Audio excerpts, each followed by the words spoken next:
नमस्कार, मैं doctor Dilip Kumar, assistant professor guest faculty Vidya Bhavan Mahila college Siwan से। छात्रों, कल हम लोगों ने बाबर के इतिहास के बारे में पढ़ा था और यह भी पढ़ा था कि किस प्रकार से उन्होंने मुग़ल साम्राज्य की स्थापना की थी और वो लगातार भारत में 4 प्रमुख युद्ध लड़े थे और एक एक कर सारे युद्धों में वो लड़ते हुए भारत में उन्होंने मुग़ल साम्राज्य की स्थापना 1526 ईस्वी में की थी। लेकिन महज 4 वर्षों में ही उनका देहांत 26 दिसंबर 1530 ईस्वी में हो जाता है और जो साम्राज्य वो स्थापना करता है उसका वो यूँ कहा जाए कि स्वाद जो है या उन पर वो सही ढंग से शासन भी नहीं कर पाता है और उनकी मृत्यु तुरंत ही हो जाती है। और उनके मृत्यु के उपरांत ही उनका जो पुत्र था हुमायूं, वह गद्दी पर बैठता है और हुमायूं जो गद्दी पर बैठता है 26, जैसा हम जानते हैं 26 दिसंबर 1530 ईस्वी को बाबर की मृत्यु होती है। तो हुमायूं जो है गद्दी पर 4 दिन के उपरांत अर्थात 30 दिसंबर 1530 ईस्वी को गद्दी पे बैठता है। उसका राज्याभिषेक आगरा में होता है। अब सबसे पहले आइए हम लोग जानते हैं बाबर के प्रारंभिक जीवनी के बारे में जानते हैं। तो हुमायूं का पूरा जो नाम था वह नसीरुद्दीन मोहम्मद हुमायूं था और उनके पिता का, जैसा हम लोग जानते हैं, बाबर नाम था और उनकी माता का नाम माहम बेगम था। उनका जन्म 6 मार्च 1508 ईस्वी में काबुल में हुआ था। अब उनके हम लोग शिक्षा दीक्षा के बारे में जानते हैं कि किस प्रकार से उनकी शिक्षा दीक्षा हुई। तो उनका शिक्षा जो है बहुत अच्छे तरीके से हुमायूं का हुआ था और बाबर जो सैन्य अभियान चला रहे थे उन सैन्य अभियानों के दौरान उनको बहुत सारी ट्रेनिंग सैन्य शिक्षा मिली थी और बाबर हर एक लगभग आक्रमण में वो खास करके पानीपत का युद्ध और या खानवा का युद्ध जो राणा सांगा के द्वारा लड़ा गया, उन युद्धों में वे बाबर के साथ रहे और युद्ध की कुशलता, युद्ध की रणनीतियों इत्यादि को वो सीखते रहे। इस प्रकार से विभिन्न युद्धों में उनको सैन्य प्रशिक्षण मिलते रहा और इस सैन्य प्रशिक्षण जो मिला उनको, या जो उनको शिक्षा प्राप्त हुई सैन्य संचालन का, उनका उन्होंने आगे भी लाभ उठाया। अब हम लोग जानते हैं ये उसकी प्रारंभिक जीवनी थी। अब आइए जानते हैं कि उनकी क्या प्रारंभिक कुछ कठिनाइयाँ थी।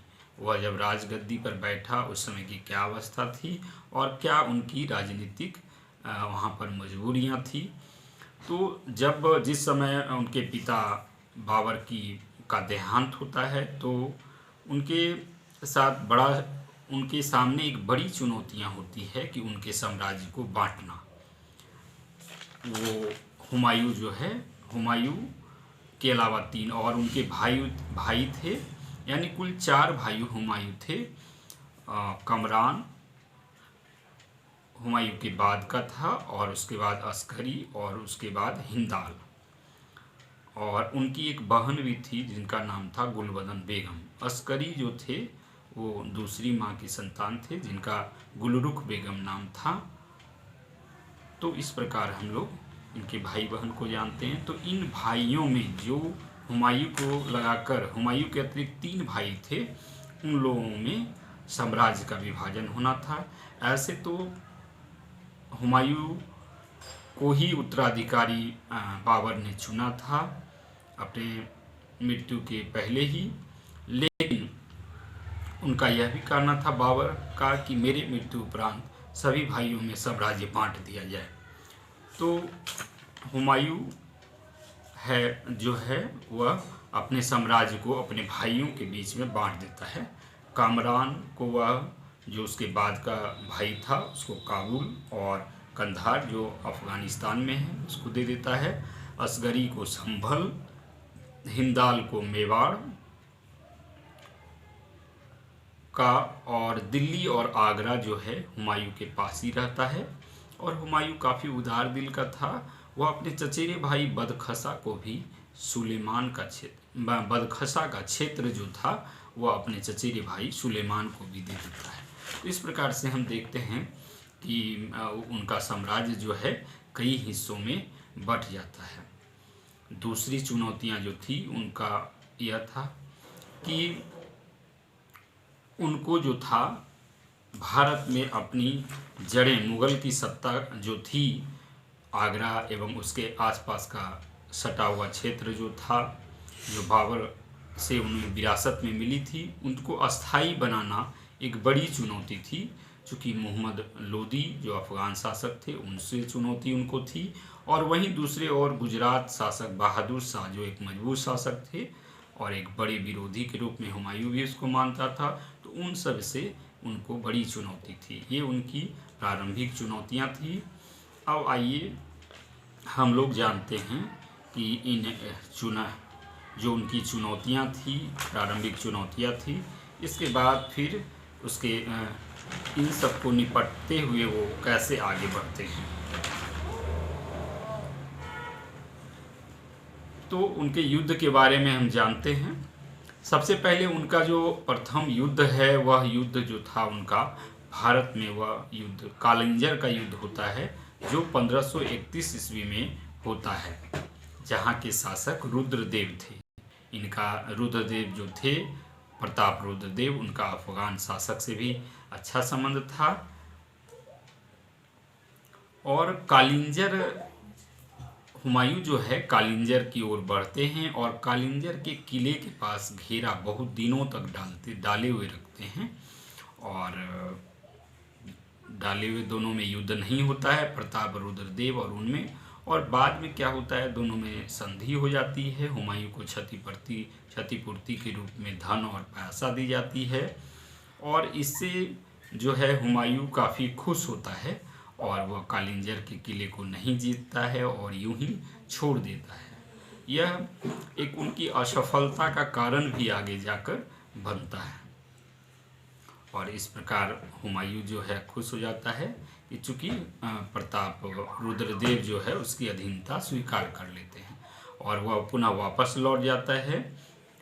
और अब दूसरा युद्ध हम देखते हैं कि दूसरा युद्ध कौन सा उनका होता है। तो इसके पश्चात उनका दूसरा जो प्रमुख युद्ध होता है, वह पुनः एक वर्ष के बाद 1532 ईस्वी में दोहड़िया का युद्ध, जो यूपी के क्षेत्र में पड़ता है, जिसको देवरा का युद्ध भी कहा जाता है, वह युद्ध उनका होता है, जो अफगान शासक महमूद लोदी के साथ होता है। और महमूद लोदी का सहयोग जो है शेर खां कर रहे होते हैं, जो अफगान शासक थे। तो इस प्रकार दोनों में युद्ध होता है, और अंततः ये जो देवरा का युद्ध होता है या दोहड़िया, उसमें हुमायूं विजयी होता है, और पुनः वो विजयी होने के बाद आगे बढ़ता है वह, और आगे बढ़ते हुए चुनार के किले को वह घेर लेता है, जहाँ पर शेर शाह चुनार के किले में रहता है। दोनों घेरा डाले रहता है, और अंततः कई दिनों तक वह घेरा डाले रहता है, और अंततः शेर शाह से संधि कर ली जाती है, और शेर शाह को यहाँ पर 10 लाख रुपया उनको हुमायूं को देना पड़ता है। शेर शाह अपने पुत्र कुतुब खान, जो उनके पुत्र कुतुब खान थे, उनको भी वो हुमायूं की सेवा में लगा देता है। तो इस प्रकार हम देखते हैं कि जो दूसरा युद्ध हुआ, वह युद्ध भी संधि के साथ समाप्त होता है, और हुमायूं को 10 लाख रुपया लाभ होता है, और साथ ही उसकी सेवा में शेर शाह का पुत्र उन्हें मिलता है। अब उसके आगे हम देखते हैं कि इस संधि से जब खुश होकर हुमायूं वापस लौट जाता है, तो वो दीन पनाह का निर्माण करता है, एक दीन पनाह महल, और वहीं पर भोग विलास में वह लग जाता है। वहीं दूसरी ओर गुजरात का जो शासक है बहादुर शाह, जो सबसे शक्तिशाली शासक के रूप में उभर रहा था, उसे हराने के लिए आगे बढ़ता है। हुमायूं भी आगे बढ़ता है, और हुमायूं चित्तौड़ चला जाता है, वहाँ पर जहाँ पर उनकी मुलाकात रानी कर्णावती से होती है, मुकाबला होता है। और हुमायूं को एक पत्र के द्वारा कर्णावती जो है वह कहती है कि आप मेरे भाई हैं, राखी भेजती है, और उनको सहयोग के लिए कहती है। लेकिन वहीं दूसरी ओर बहादुर शाह भी उसे एक पत्र लिखते हैं और कहते हैं कि यह गैर मुस्लिमों के विरुद्ध एक जिहाद है और आप मुझे साथ दें। तो इस प्रकार से हुमायूं एक बड़ी ही असमंजस स्थिति में पड़ जाते हैं और असमंजस की स्थिति में फंसने के बाद वो कर्णवती की सहायता नहीं करते हैं और चित्तौड़ जीत कर वो वापस लौट जाते हैं। और पुनः उनका जो है लौटने के क्रम में बहादुर शाह से उनका संघर्ष होता है। हुमायूं के साथ संघर्ष में वह मालवा और गुजरात पर हुमायूं का अधिकार हो जाता है और ये दो किलों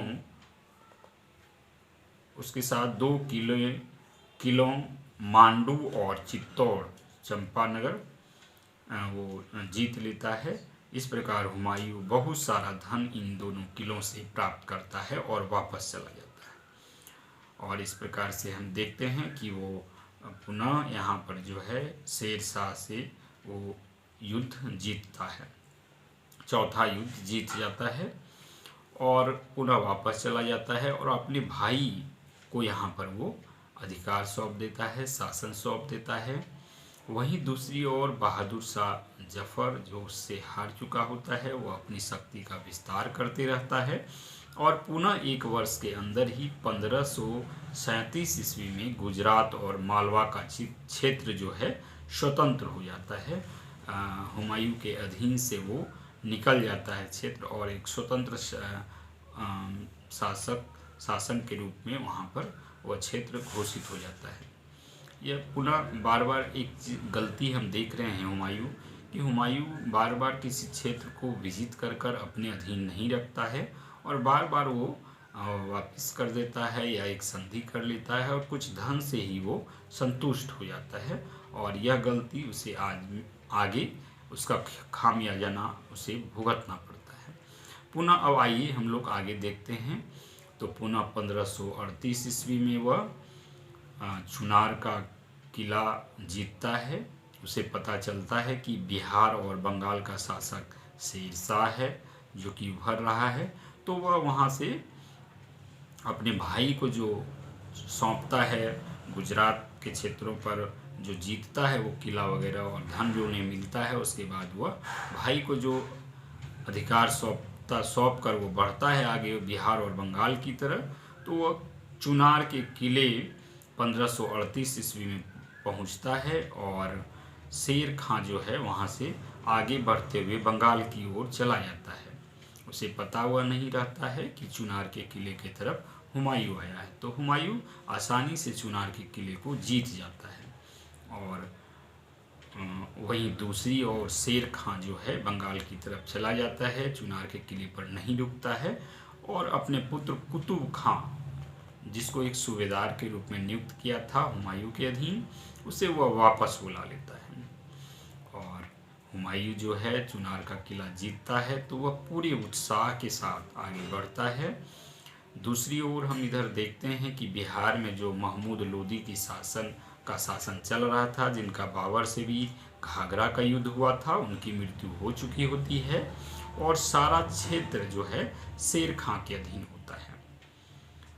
और वहीं दूसरी ओर जब बंगाल की ओर हुमायूं जाता है तो उसे एक सूचना मिलती है कि उसका भाई हिंदाल जो है आगरा में स्वतंत्र बादशाह अपने आप को घोषित कर देता है। हुमायूं के विश्वसनीय जो होते हैं वहाँ पर विश्वसनीय लोग होते हैं, उनकी भी हत्या कर दी जाती है। इस क्रम में क्या होता है कि बड़ी जल्दीबाजी में हुमायूं जो है बंगाल से वापस लौटने लगता है और लौटने के क्रम में यह बिहार का क्षेत्र पड़ता है जहाँ पर गंगा और कर्मनाशा नदी है। वहीं पर एक चौसा जगह है जहाँ पर शेर खां उनका इंतजार कर रहा होता है। जैसा कि आप जानते हैं शेर खां उस समय बिहार के शासक थे वहाँ पर, जो अफगान शासक थे। और चूँकि चुनार का किला भी वह जीत चुका था जो शेर शाह का था, तो इसका भी एक गुस्सा शेर खां के अंदर था और वह बदला लेने को तत्पर था और शेर खां इंतजार उनका हुमायूं का कर रहा था। कहा जाता है कि दोनों की सेना आमने सामने डटी रही और महीनों बीत गया और इसी का इंतज़ार शेरशाह कर ही रहा था। और तब तक जून का माह आ गया, बारिश का महीना आ गया और जो गंगा और कर्मनाशा नदी थी वह जलों से, पानियों से लबालब हो गया। और उसके बाद क्या होता है, एक रात जो है शेरशाह आक्रमण कर देता है हुमायूं पर और हुमायूं गिर जाता है घोड़े के साथ जल में। और उसे जो है एक नाविक जो है जिसका नाम निजाम था वह उसे बचा लेता है। उसकी ज़िंदगी जो है हुमायूं की किसी तरह से बच जाती है और पुनः हुमायूं जो है भागकर दिल्ली चला आता है। और इसी जीत के बाद जो है जो चौसा का युद्ध है जो 1539 ईस्वी में हुआ था शेरशाह और हुमायूं के बीच में, उसी जीत के विजय और जश्न के एवज में, जश्न के अवसर पर शेर खां जो है शेरशाह सूरी की उपाधि धारण करता है। और पुनः जो है शेरशाह यहीं तक नहीं रुकता है, वह हुमायूं जब दिल्ली की ओर भागता है तो उसका पीछा करते हुआ वह आगे बढ़ता है और कन्नौज के क्षेत्र में जा पहुंचता है, जहाँ पे कन्नौज के पास बिलग्राम में दोनों के बीच में शेरशाह और हुमायूं के बीच में पुनः युद्ध होता है। और वह सन था 1540 ईस्वी का। 1539 ईस्वी में चौसा का युद्ध हम देखते हैं। पुनः लगभग एक साल के बाद 1540 ईस्वी में वह कन्नौज के पास बिलग्राम का युद्ध दोनों में होता है और हुमायूं खदेड़ लिए जाते हैं और वह भागते हुए भारत से बाहर चला जाता है। भारत से बाहर चले जाने के बाद जो है वह उनका अब पहला जो चरण होता है भारत में युद्धों का वह ख़त्म हो जाता है। अब दूसरा चरण जो उनका है 1540 से 1555 ईस्वी तक का। 1540 से 1555 ईस्वी में क्या क्या कुछ घटनाएं होती है, कौन कौन से युद्ध होता है, अब आइए हम इसके बारे में देखते हैं। तो हुमायूं जो है 1541 ईस्वी में आता है वहाँ पर हिंदाल के पास। हिंदाल का भाई, उनका जो 3 और भाई थे, तो हिंदाल से उनको अच्छा संबंध था और अन्य 2 भाइयों से उतना अच्छा संबंध नहीं रहता है उनका। तो हिंदाल के गुरु से अच्छा संबंध था, हिंदाल से अच्छा संबंध था। तो हिंदाल के गुरु जो मीर अली अकबर थे, उनकी पुत्री हमीदा बानो से वो विवाह करते हैं और इसी हमीदा बानो बेगम से अकबर का जन्म होता है अमरकोट में, राजपूत राजा के किले अमरकोट में। तो अकबर के बारे में हम लोग दूसरे अध्याय में, अगले अध्याय में इसके बारे में विस्तार पूर्वक पढ़ेंगे। तो हम लोग देखते हैं कि हमीदा बानो से उनका विवाह यहाँ पर 1541 ईस्वी में हो जाता है। अब जो स्थिति है भारत से वो खदेड़े गए होते हैं। अब यहाँ पर वो अपने साम्राज्य को पुनः स्थापित करने के लिए भाइयों से मदद मांगते हैं। तो भाइयों उनके हिंदाल से तो थोड़ा उनका बन रहा था, लेकिन अन्य 2 भाइयों से उनके संबंध अच्छे नहीं थे, वो उनको मदद नहीं करना चाह रहे थे। इसी बीच ईरान के शाह जो हैं उनको ऑफ़र करते हैं, उनको यह कह भेजते हैं, संदेशा भेजते हैं कि यदि आप शिया धर्म अपना लेते हैं तो मैं आपको मदद करूंगा। और हुमायूं जो है परिस्थितिवश मजबूरन वह शिया धर्म स्वीकार करने की हामी भर देता है। और पुनः ईरान के शासक शाह की मदद से वह काबुल और कंधार, जहाँ पर उनके भाई कामरान का शासन चल रहा था, वह उसको जीत लेता है। कामरान को बंदी बना लिया जाता है, वो अपने भाई को बंदी बना लेते हैं और उनकी आंखें फोड़कर वह उसे मक्का भेज देते हैं। पुनः वह दूसरे भाई को भी कैद करते हैं और उन्हें जेल में डालते हैं, पुनः निकाल कर उसे मक्का भेज देते हैं। इस प्रकार से और पुनः देखते हैं कि 1551 ईस्वी में उनके एक और अन्य भाई जो उनके समर्थक होते हैं हिंदाल, उनकी भी मृत्यु हो जाती है, एक युद्ध में वो भी मारे जाते हैं। इस प्रकार से देखते हैं कि 1551 ईस्वी तक उनको सारे भाइयों से छुटकारा मिल जाता है। वहीं दूसरी ओर भारत में क्या गतिविधि होती है, शेरशाह जो दिल्ली के गद्दी पर काबिज हो चुका था, पहले काबिज था, वह मर जाता है और उसका पुत्र भी मर जाता है। पुनः 1555 ईस्वी में हुमायूं भारत आते हैं और भारत आने के बाद पुनः उनका जो है अफ़गान के सरदार जो बचे हुए होते हैं, शेरशाह के जो उत्तराधिकारी कहिए, या जो अफ़गान और सरदार जो बचे हुए होते हैं, उनके बीच में 1555 ईस्वी में भारत आने के बाद हुमायूं और उन अफ़गान सरदारों के बीच में एक युद्ध होता है जो मच्छीवाड़ा का युद्ध कहलाता है। और यह युद्ध जो है सूरवंश के शासक सिकंदर शूर के बीच में युद्ध होता है और यह 12 जून 1555 ईस्वी में युद्ध होता है। हुमायूं विजयी रहते हैं और यहाँ पर शूरवंश जिसकी स्थापना शेरशाह ने की थी उसका अंत हो जाता है उस शूरवंश का। अब आइए हम लोग देखते हैं कि पुनः वो जो है इनको पराजित करने के बाद, अफ़गान सरदारों को पराजित करने के बाद दिल्ली पर पुनः काबिज होते हैं 1555 ईस्वी में हुमायूं। और जब काबिज होते हैं तो वो 1526 का जनवरी का महीना होता है और उस जनवरी के महीने में निर्माण उन्होंने करवाया था दीन पनाह महल का। उनकी सीढ़ियाँ जो लाइब्रेरी के रूप में थी उसी से लुढ़क कर वह गिर कर मर जाते हैं। इस प्रकार उसे कई इतिहासकार उसे भाग्यहीन हुमायूं भी कहते हैं, भाग्यहीन हुमायूं का भी उपाधि देते हैं। और एक और बड़ी मज़ेदार और रोचक बातें हैं कि हुमायूं ज्योतिष विद्या को बहुत मानता था। वह सातों दिन सातों कलर का, सातों रंग का कपड़े पहनता था ताकि उनका लक जो है ज़्यादा साथ दे, भाग्य ज़्यादा साथ दे। लेकिन वहीं दूसरी ओर हम देखते हैं कि वह बड़ा अनलक्की रहा। उसे विरासत में जो यहाँ पर साम्राज्य मिला भारत में, वह उसे ज़्यादा दिनों तक टिका नहीं रखा, मतलब उसे बचाए नहीं रख सका और वह अंततः वो जो है यूं ही उनकी मृत्यु हो जाती है। और लेनपुल के शब्दों में एक इतिहासकार लेनपुल कहते हैं कि हुमायूं जीवन भर लुढ़कते रहा, यहाँ वहाँ जाते आते रहा और उसकी मृत्यु भी जो है सीढ़ियों से लुढ़क कर ही हो गई।